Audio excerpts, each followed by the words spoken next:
दोस्तों, पहली बार अमेरिका और इजराइल के बीच में जबरदस्त टकराव देखा जा रहा है।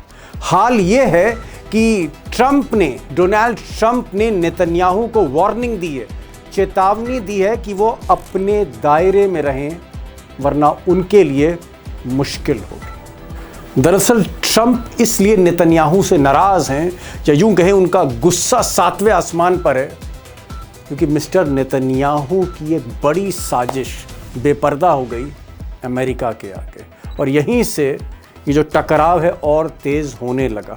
दरअसल हुआ ये था कि दुनिया के जाने माने इन्वेस्टिगेटिव जर्नलिस्ट, खोजी पत्रकार पेपे एस्कोबार ने एक बड़ी खबर ब्रेक की जब ईरान और अमेरिका के बीच स्विट्ज़रलैंड में डील हो रही थी। अब एस्कोबार दुनिया के हर बड़े चैनल पर देखे जाते हैं। इनका ये कहना है, पेपे Escobar alleged that Israeli intelligence agency Mossad plotted to eliminate Pakistani military chief Asim Munir and the country's delegation in Geneva during Iran talks। कि जब ईरान के साथ बातचीत हो रही थी तो आसिम मुनीर जिस डेलीगेशन को लीड कर रहे थे जेनेवा में, उस पर हमला बोला जाना था, लेकिन ये सूचना या ये खेल जो था कहीं ना कहीं पकड़ा गया और पूरी की पूरी साजिश बेनकाब हो गई।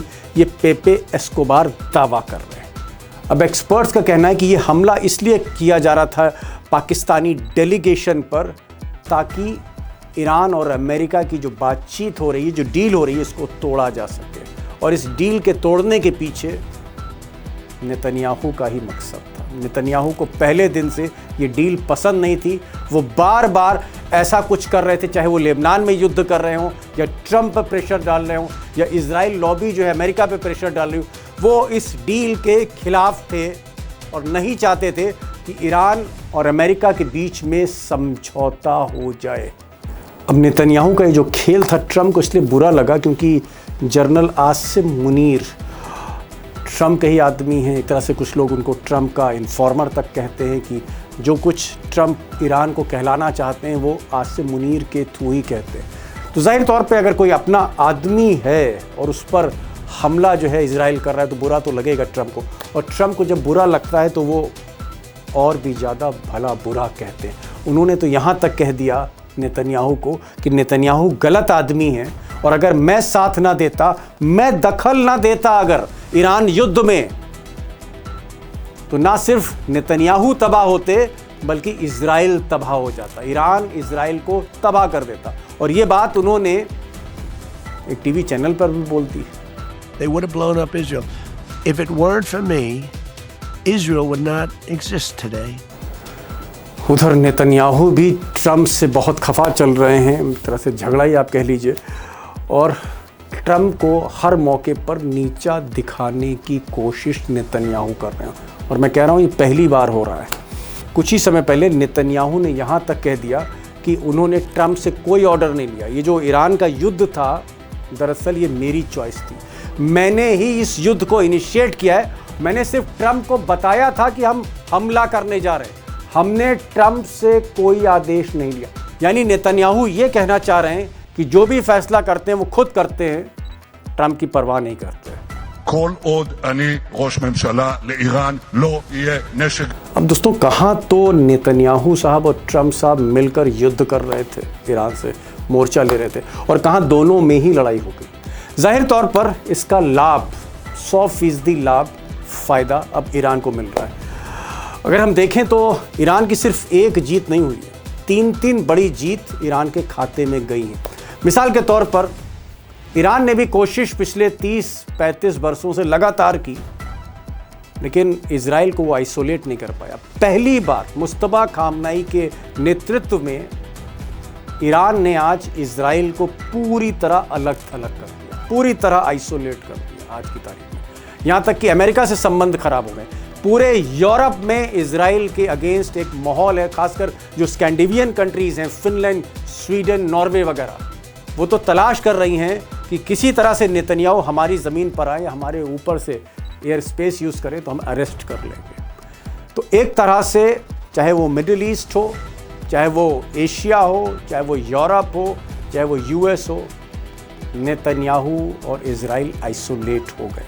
ये एक बड़ी कामयाबी ईरान को मिली है।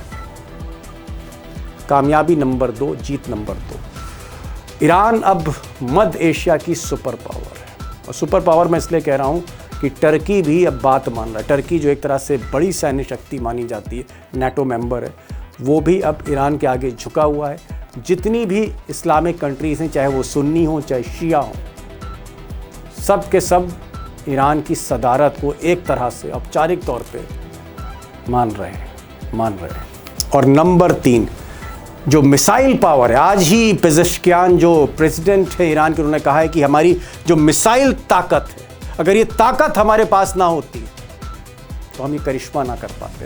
यानी जो मिसाइल पावर है ईरान की, वो सर चढ़ के बोल रही है। और आप कह सकते हैं कि ईरान की जो मिलिट्री पावर है, जिसकी रैंकिंग दुनिया में 16वें स्थान पे 17वें स्थान पे होती थी, 15, 16, 17 पे, वो अब टॉप 10 में, जी हाँ, टॉप 10 सुपर पावर्स में अब ईरान है। और मैंने कहा ना, मध्य एशिया की तो सुपर पावर। अब दोस्तों, जो बड़ा सवाल है वो ये है कि मिस्टर नेतन्याहू और मिस्टर ट्रम्प, जो पुराने दोस्त आप कह सकते हैं, जिनके बीच में अब ये टकराव है, दूरियां हैं, आप कह सकते हैं जो खाई है एक तरह से घृणा की, वो गहराती चली जा रही है। क्या ये सिर्फ नूरा कुश्ती है, या सिर्फ हमें दिखाया जा रहा है, या वाकई खाई चौड़ी होती जा रही है? क्या वाकई जो दूरियां हैं वो बढ़ती चली जा रही हैं? सच्चाई क्या है? पर्दे के पीछे सच्चाई क्या है? बड़ा सवाल है, क्योंकि शक की निगाह से लोग देख रहे हैं। हो सकता है ट्रंप आज नफरत कर रहे हैं, कल फिर से गले लगाएंगे, तब क्या समीकरण होंगे?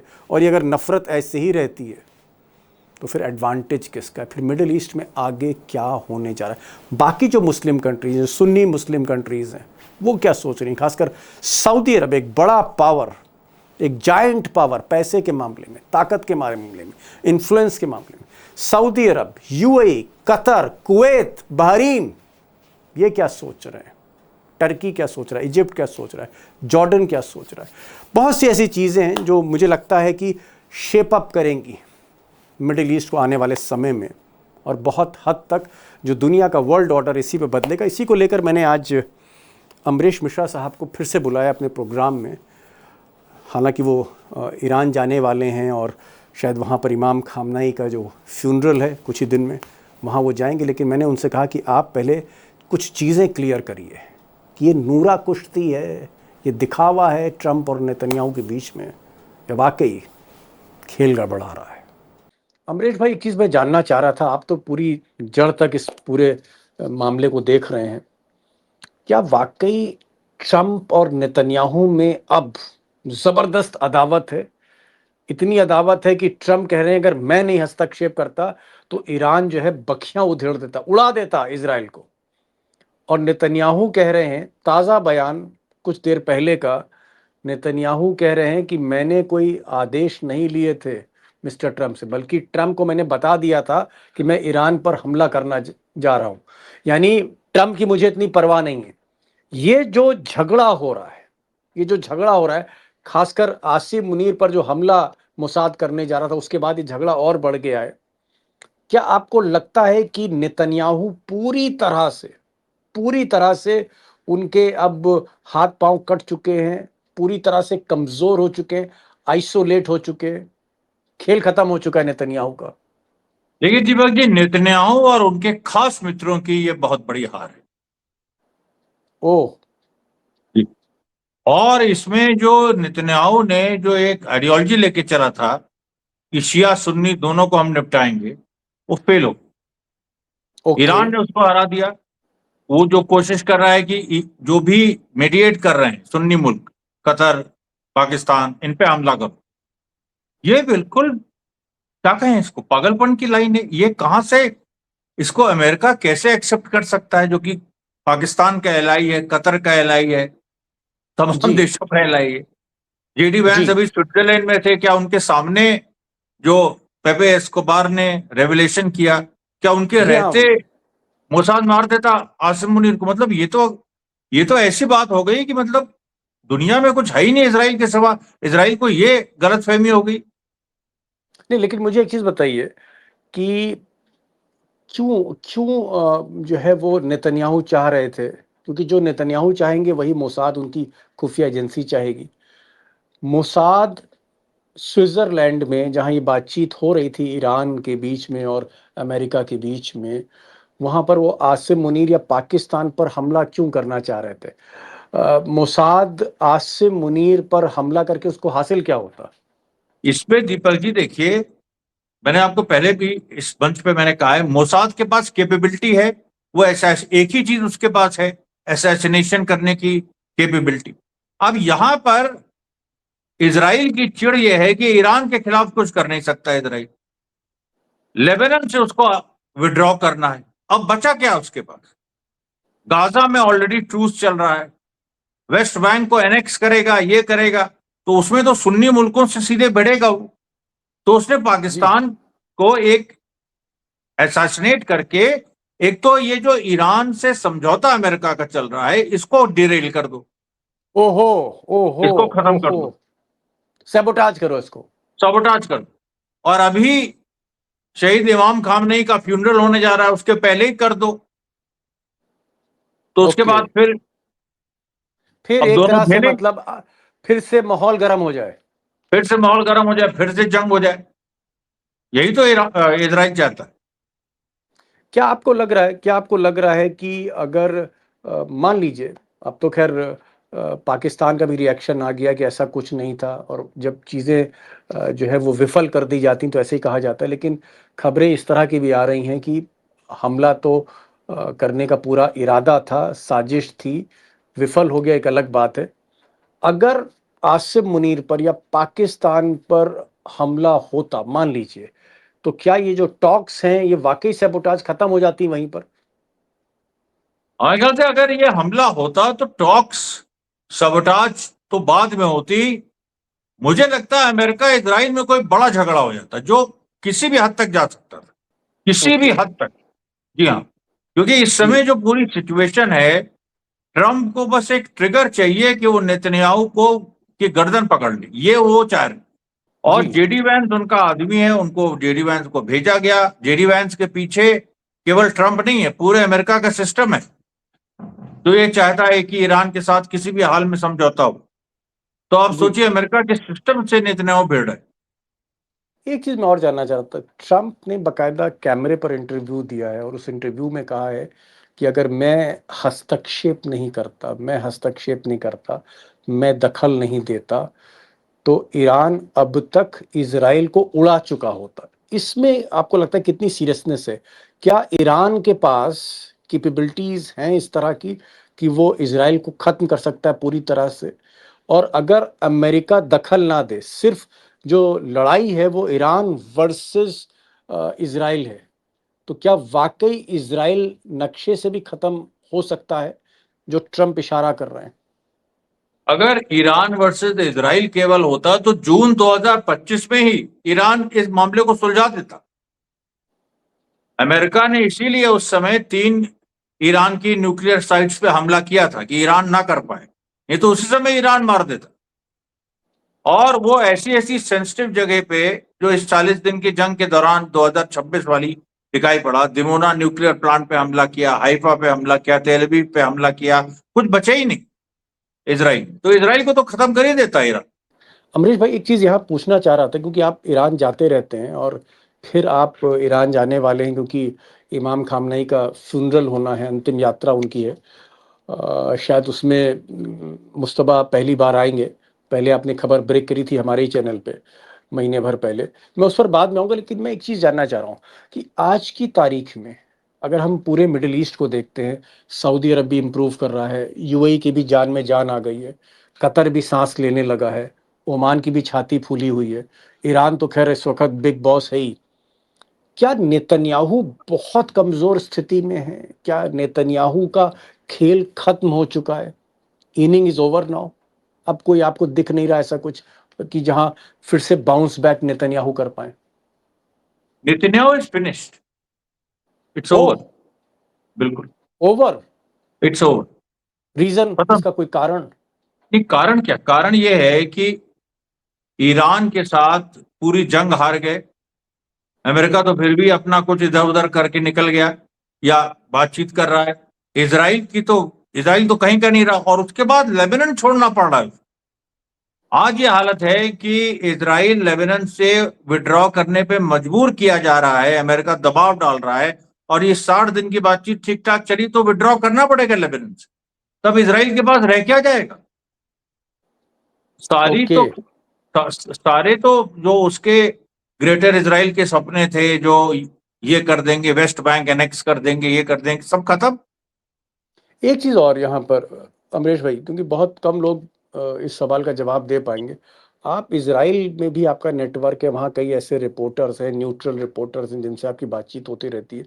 क्या इस वक्त नेतन्याहू साहब की हालत, चलिए मिडिल ईस्ट में तो खराब है ही, सबके दुश्मन हो गए, इजराइल के भीतर क्या उनको लेकर इस वक्त क्या सोच है? क्या नेतन्याहू के खिलाफ, उसके मुखालिफ इजराइल में भी लोग हैं?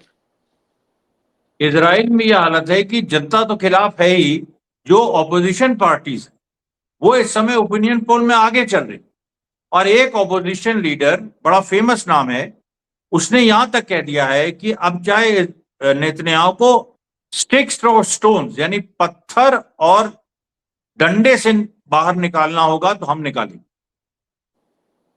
इतना बड़ा स्टेटमेंट कोई नेतन्याहू के खिलाफ दे नहीं सकता था इजराइल, और ऐसी बात हो रही कि डंडे और पत्थर से उनको मार मार के निकालना पड़ा तो निकालेंगे। एक और क्वेश्चन है जो मुझे लगता है कि अमरीश भाई आपसे पूछूं, क्योंकि आप पहले दिन से इस जंग को कवर कर रहे हैं। क्या नेतन्याहू की बहुत बड़ी गलती थी कि उसने ईरान को कम करके आका अंडर एस्टिमेट किया? और क्या नेतन्याहू को लग रहा था कि अगर अमेरिका से थोड़ा साथ मिल जाए तो ईरान में वो हुकूमत बदल सकते हैं, तख्ता पलट सकते हैं? क्या गलतफहमी के शिकार नेतन्याहू हो गए? नेतन्याहू ने ईरान को अंडर एस्टिमेट किया, अमेरिका को ओवर एस्टिमेट किया। ओके, जी, मतलब ये ईरान को कम करके आंका, अमेरिका को ज्यादा आंक लिया। ज्यादा उसको उनको अमेरिका की, अब यहीं पर मोसाद की देखिए कमजोरी आ जाती कि ठीक है असैसिनेशन तुम कर सकते हो, लेकिन तुम्हारे पास आज की तारीख में करेक्ट असेसमेंट नहीं है जियोपॉलिटिक्स का। तुम ये नहीं जानते हो कि अमेरिका की क्या स्थिति है अंदरूनी, और वो इस तरह की जंग लड़ सकता था कि नहीं ईरान के खिलाफ, ये असेसमेंट नहीं था। सीआईए कह रहा था कि नहीं हो पाएगा, लेकिन ट्रंप ने भी उस समय कहा चलो देखते हैं। क्या क्या हम ये मान के चलें कि अब जुलाई में इमाम खामनाई का फ्यूनरल होगा, और क्या मुश्तबा खामनाई जो नए सुप्रीम लीडर हैं ईरान के, पहली बार दुनिया इनको देखने जा रही है, और ये जीत का बहुत बड़ा जश्न होगा ईरान में। एक तरफ फ्यूनरल भी है, उसके कुछ दिनों के बाद एक जीत का एहसास भी कराएगा। मुश्तबा खामनाई, क्या आपको इस तरह की कोई इंफॉर्मेशन मिल रही कि पब्लिक के सामने आ सकते हैं, दुनिया के सामने आ सकते हैं? देखिए, अब ये कहा जा सकता है कि ईरान में 9 जुलाई को मश्त में, जो सबसे उनका होली सिटी है ईरान का, वहां पर दफनाया जाएगा शहीद इमाम खामनेई। वहां जो प्रेयर्स हैं वो हो सकता है मुश्तबा खामनेई लीड करे ओके और दुनिया के सामने हो।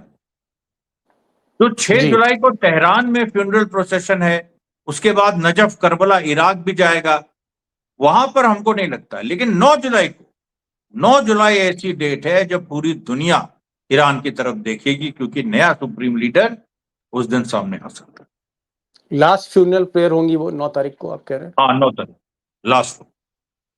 चलिए भाई, 9 जुलाई का इंतज़ार करते हैं, और मैं कोशिश करूंगा आपसे लाइव रहूं उस दिन ईरान में, क्योंकि एक बड़ा इवेंट है। मुश्तबा खामनाई पहली बार आएंगे, और मुझे लग रहा है कि जब आप इमाम खामनाई के लोगों के क्लोज इतना रहे हैं, तो हो सकता है हमारे लिए आप इंटरव्यू भी करें और मुश्तबा खामनाई से भी मिलें, कई अंदर की खबरें भी पता लगे। लेकिन एक बात दोस्तों, आज अमरीश भाई ने साफ कह दी कि जो कैलकुलेशंस थे, नेतन्याहू के कैलकुलेशंस गलत थे। उन्होंने ईरान को अंडर एस्टिमेट किया, कमज़ोर आंका, और अमेरिका को बहुत ज़्यादा ताकतवर आंक दिया, ओवर एस्टिमेट कर गए। तो एक तरफ वो ओवर एस्टिमेट कर गए अमेरिका को, और दुश्मन को अंडर एस्टिमेट कर गए। उसका नतीजा ये हुआ कि ईरान आज जीत का जश्न मना रहा है, मुश्तबा खामनेई जल्दी सामने आने वाले हैं, और नेतन्याहू और ट्रंप के बीच में 36 का आंकड़ा है।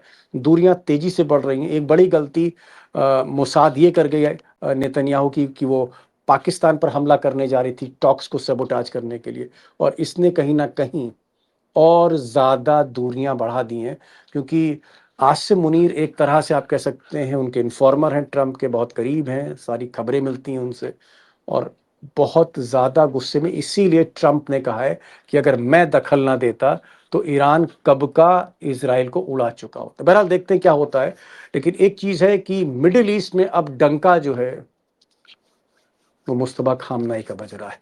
बहुत बहुत शुक्रिया अमरीश साहब, आप आए इस प्रोग्राम में। Thank you so much for joining this programme.